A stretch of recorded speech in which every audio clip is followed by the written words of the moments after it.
cream on the chocolate cake. You know, I knew someone who went to this fabulous restaurant in Paris and just had watercress for lunch because, you know, she didn't want to gain weight. And then after lunch, she walked out of the restaurant and a gargoyle fell off the building, hit her on the head, and killed her. Oh. I mean, look at what her last meal was. That is tragic. Just tragic. Here, honey, dig in. Of course, it'll be just my luck. I'll eat, I'll gain 40 pounds, and live to be 90. Me too. I'm healthy as a horse. Unfortunately, I'll wind up looking like one. You know, all it takes is one little dessert and my panties cut off my circulation.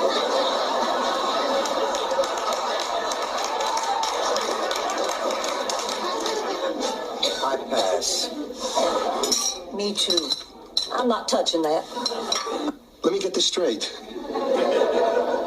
You're definitely not going to take me back? Look, Stanley, I'm sorry. Dorothy, I'd like to hear the rest of this, but I better get down to the lobby and grab Chrissy before somebody else does. Hey, terrific sex is better than nothing. Here's to terrific sex. And the dumb blonde who's not gonna get any. Okay, Jason called. You got a part in Macbeth, but I'm afraid it isn't the part you were hoping for. What part did I get? Which number 3? Witch? He cast me as a witch? Well, who got Lady Macbeth? Don't tell me. Probably one of those little theater groupies with a mattress strapped to her back. No, it isn't. It's me.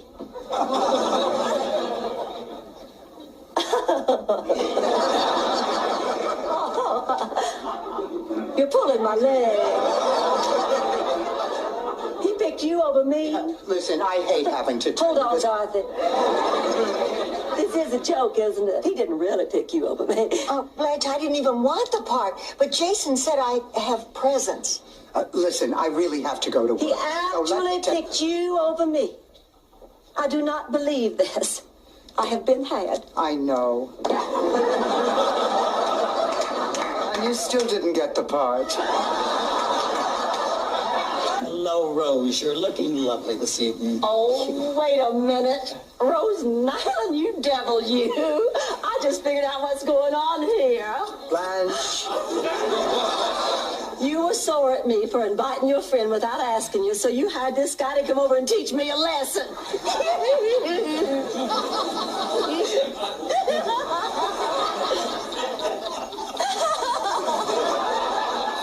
God, I wish I was dead. I was hit by the thunderbolt once. Probably a direct hit to the forehead. It was the first time I saw my Charlie. I was 7 and he was 8.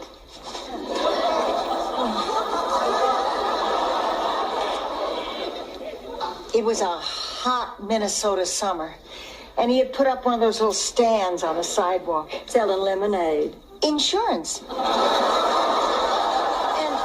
I bought a nickel policy on my red wagon. And right after that, my wagon was destroyed. How? Some hogs trampled it.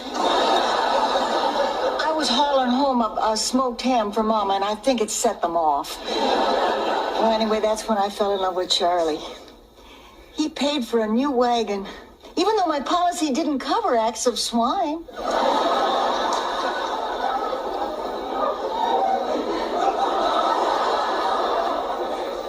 Acts of swine.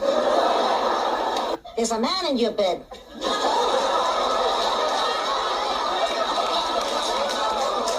Sophia, there's not. Why, you devil, you. So that was what we heard, Rose. Rose got lucky. Not so lucky.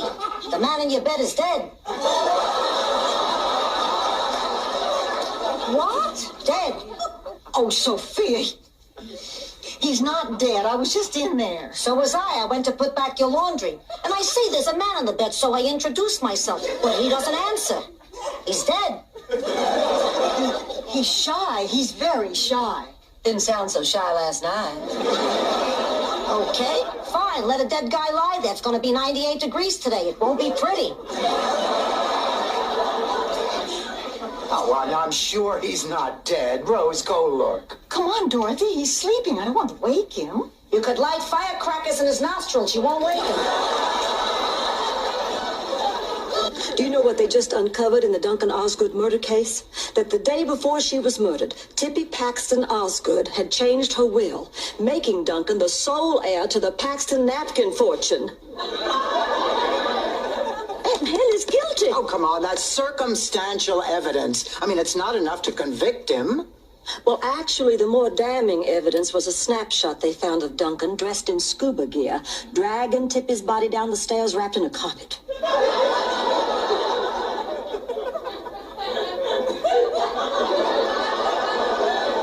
Maybe it was from their wedding album. Oh, I'm calling the exterminator. Oh, no, don't. A mouse saved my life once. His name was Larry. Larry the mouse. Oh, I loved Larry. He used to walk to school with me every day on a little leash I made out of kite string. Well, one day we were about to cross the bridge down near the schoolhouse, and Larry stopped dead in his tracks. No matter how I yanked on that leash, he just wouldn't move. Suddenly I heard this loud noise. The dam upstream had broken, and this rush of water swept the bridge away. Larry saved my life. If it weren't for a mouse just like that little one in the kitchen, I wouldn't be sitting here today telling you this story.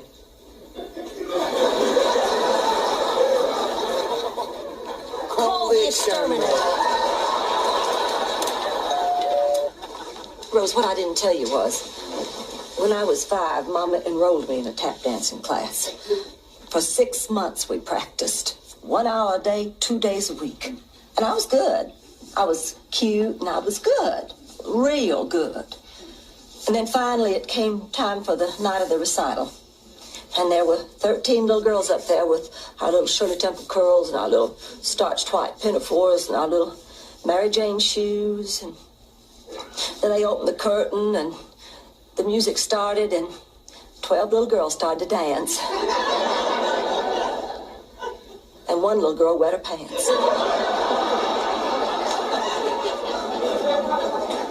That girl in the puddle was me. I have never told that to another living soul, Rose. You see, I thought I had overcome my fear, honey, but I just haven't, and performing is a nightmare for me. Hey, we've all got our sad stories. Look, Blanche, we've practiced for 6 weeks. We paid for our costumes. We told everybody we'd be there. Now, you're not going to wimp out on me. You're going to go to that recital. And if you end up in a puddle tonight, well, you just better break into Singing in the Rain.